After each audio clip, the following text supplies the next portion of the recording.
But has your investigation led you to believe that you say foul play is involved? I believe so, but that doesn't mean they're dead. Okay. Doesn't mean they're dead at all. I'm just saying my portion of the investigation at this point, how did those kids get out of that backyard? It's a big backyard. It's well fenced in. The timeline between the time that the dad said they went missing to the time that we were on scene, how far could they have gone on their own? Which leads me to believe somehow they got removed from that backyard. Hey guys, welcome back to my channel. So we do have a little update with the Orson and Orrin West case.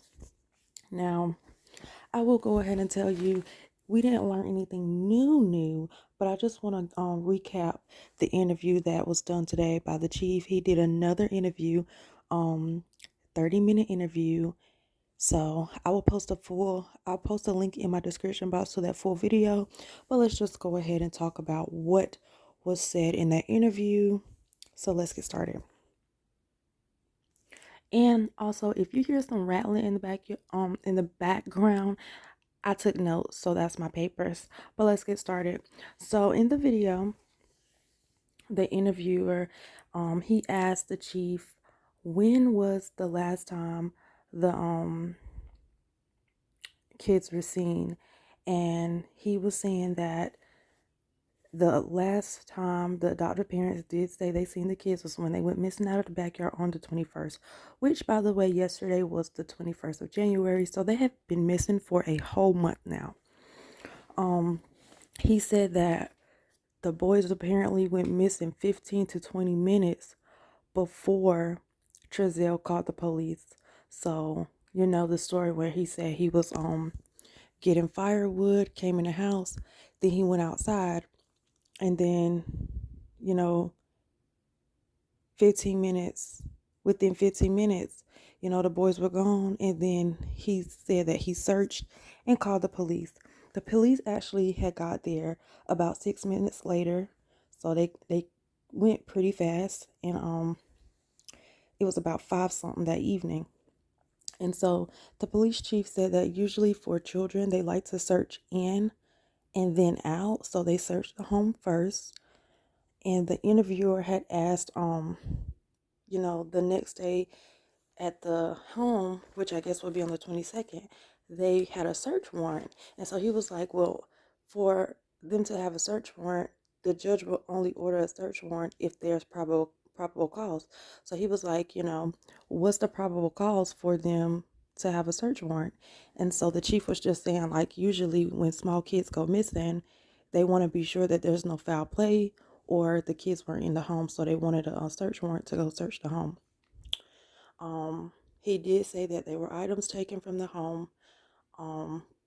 He wouldn't really talk about what was taken from the home other than the electronics. And he did say that some of the electronics, not all, but some of them were given back. Like the tablets, the phones, the computers, that's the electronics he's talking about. I'm not sure specifically what was taken and given back, but yeah.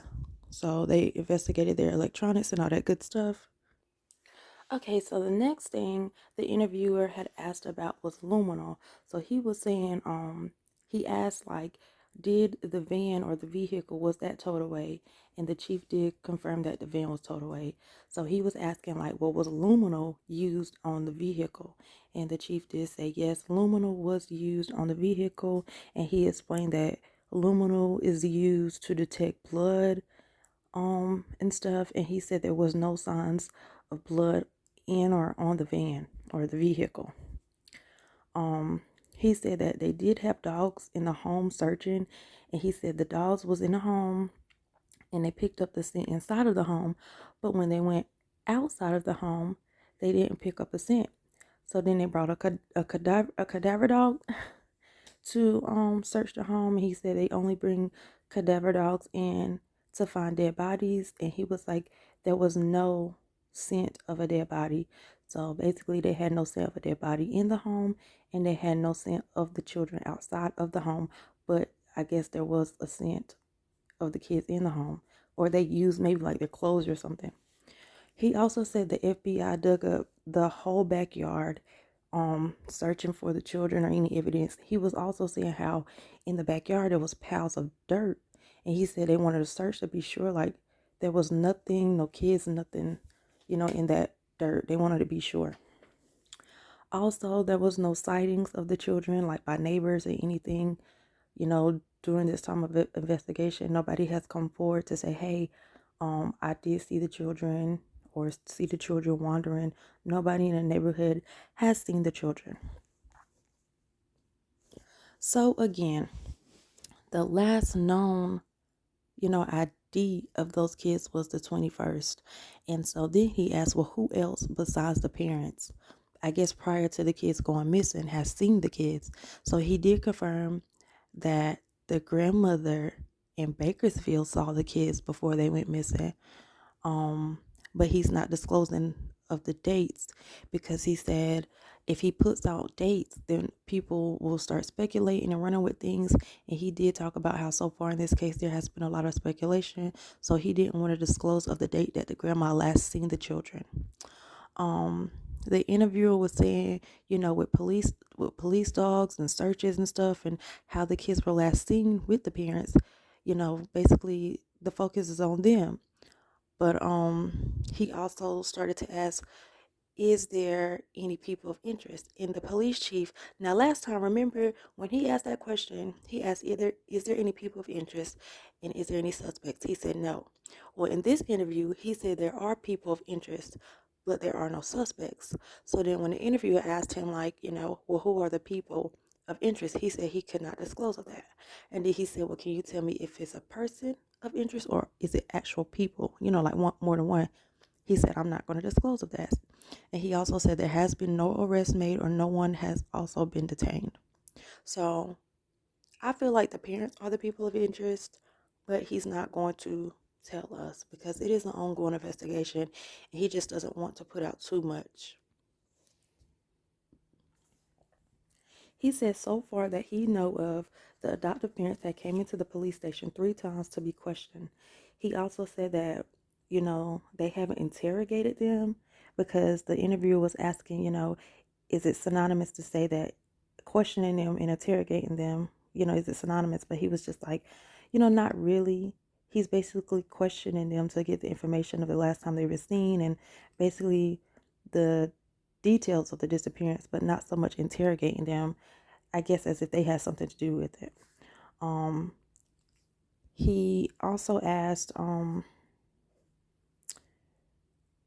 the chief also said that they have asked the adoptive parents, to take a lie detective test, but he will not tell us if they did it or not, and he will also won't tell us the results. But he did say he asked the parents to take a lie detector test, so we don't know what happened with that. So they might have taken it, we don't know. But again, he's not disclosing a lot of information because it's an ongoing investigation and he just doesn't want to mess up the case right now. He also said that on the 21st, the other 4 children were in Bakersfield with the grandmother. Now, remember when this happened, it was like, oh, the kids were on vacation with the grandmother, and that Orson and Orrin did not go because they were too small.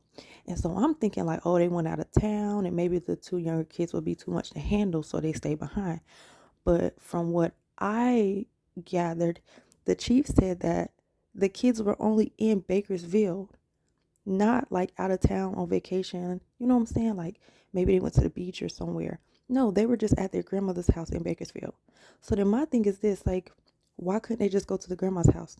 How are they too young to go to their grandmother's house? He just said they was with the grandma in Bakersfield, just like a holiday visit. So they was just visiting her for the holidays.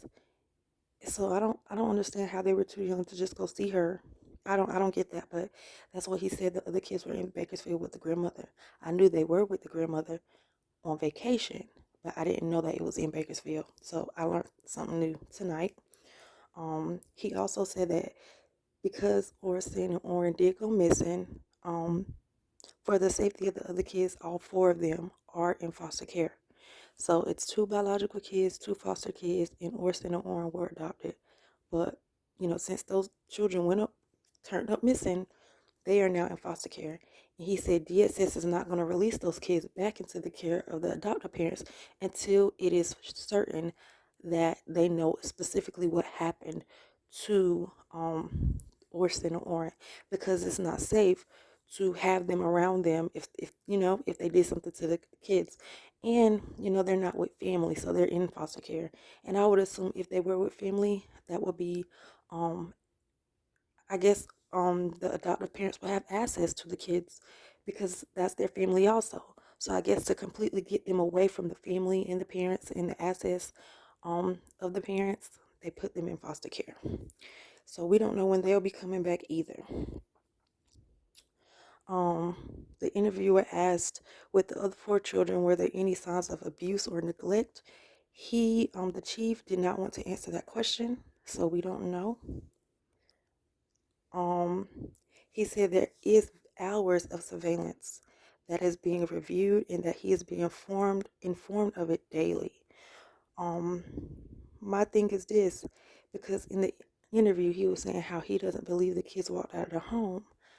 If they're reviewing the footage and hours of footage, then clearly they're not on the tape leaving, because then it wouldn't be a question as to what happened to them. But let's continue. He did say that there's a lot of speculation, and he said they get like 20 to 30 tips a day. And so, with the tips that's coming in, it's like people saying, hey, I had a dream about this, and I heard this. It's not facts. And he said that he wants people to call in with facts. It's a lot of speculation. He's thankful for the help, but so far what he's gotten is not really helping. And so that's another reason as to why he's not disclosing a lot of information, because then there would be more speculation. And I guess they're just trying to keep that down. He did say that he's seeing a lot of stuff on social media, with people and how they're in their feelings and stuff like that. Okay, he was asked if he believes the children are dead. He said no, he has to remain optimistic. He also was talking about like what possibly could have happened to the kids, um, because he was saying how if someone snatched them out of the backyard, if they were kidnapped, nobody who kidnapped them has offered them back up. He said because now the reward is up to $100,000. So I guess it would be likely like, okay, it's $100,000. Let me get these kids back. But nobody's turned the kids in, and he said they could be trafficked. And he said, with trafficking, they move them around and stuff. So he was like, it's a possibility that they were taken out of the backyard by somebody else, but they haven't been offered up. And he's also said that they could be trafficked right now. He also said that there is no physical evidence of foul play. And the interviewer was asking like if the adoptive parents have been told not to leave the state of California. And he said that he don't have any knowledge that anyone in law enforcement has told them not to leave. He doesn't have a reason for them to not leave the state as long as they're cooperative and they're able to be available when needed. So I'm not sure really what's that about. Like, I mean, were they trying to leave the state? I don't know why. I guess that was something that somebody was wondering. But yeah, he also said that he doesn't really think as of now with the evidence they have that this will become a cold case. But if it does become a cold case, then they can put it on the shelf and revisit it later. And that's the end of the interview, you guys. So we didn't really learn much. And this is basically everything we kind of already knew and speculated from the beginning. Basically reinforcing some of the same thoughts we already had. But the number one thing for me is how he was saying that they have hours of footage. Which remind you, the last interview, he said that nobody from the California City Police Department reviewed the footage.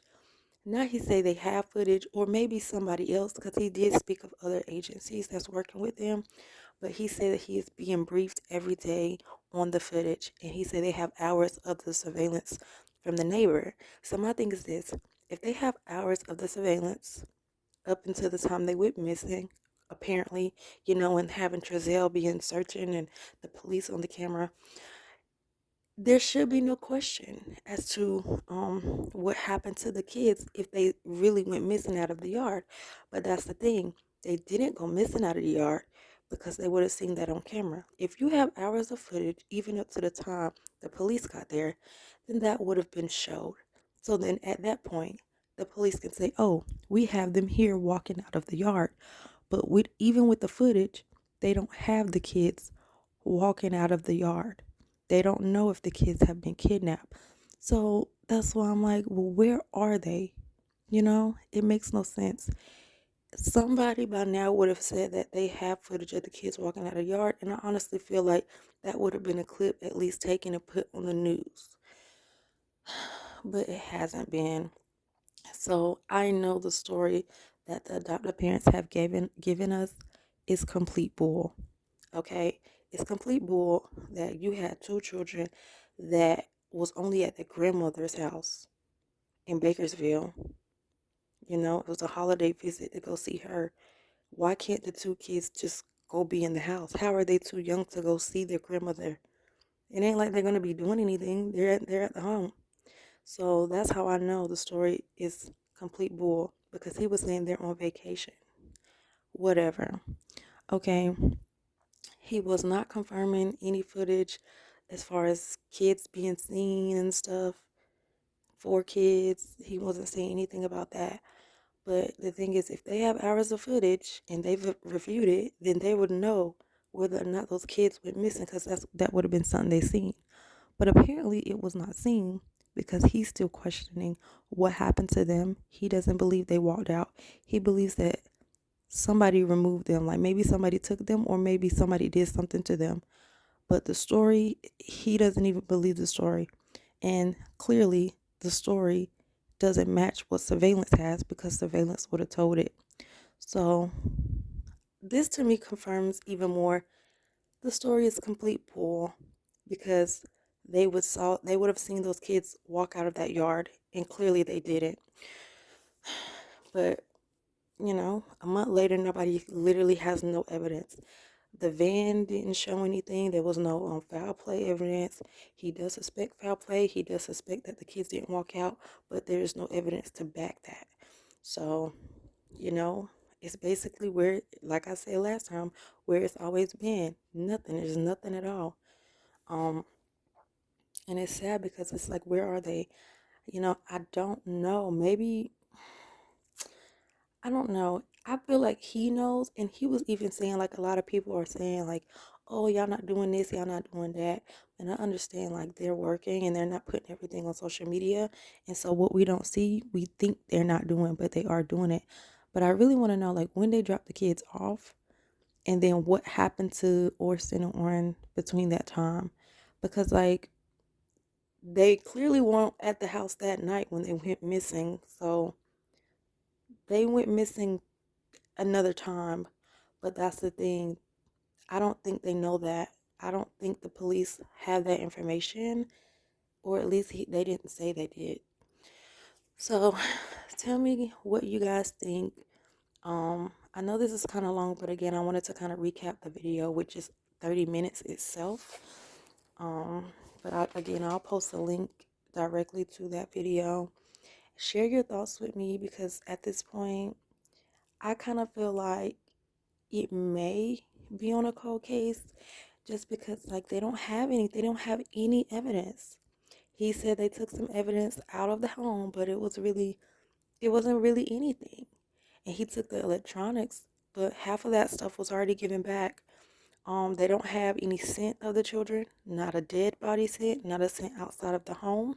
So he said that leads him to believe that those kids never went outside. They never like made it outside or something like that. So nobody knows where the kids are. I think the scent that he's talking about the dogs picked up was maybe just some belongings of the kids and, maybe just where they might have been in the house. But I don't think the backyard story, it's a lie. So that's what I just don't understand is how these parents got away with this so clean. No evidence, no nothing. I feel like maybe they sold them.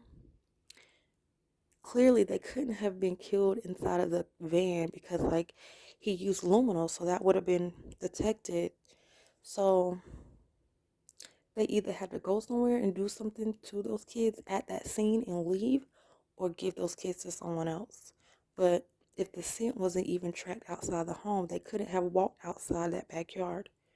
That was already searched and the dogs already sniffed it. So at least they would have picked it up to confirm that they left, even if they don't know specifically what happened.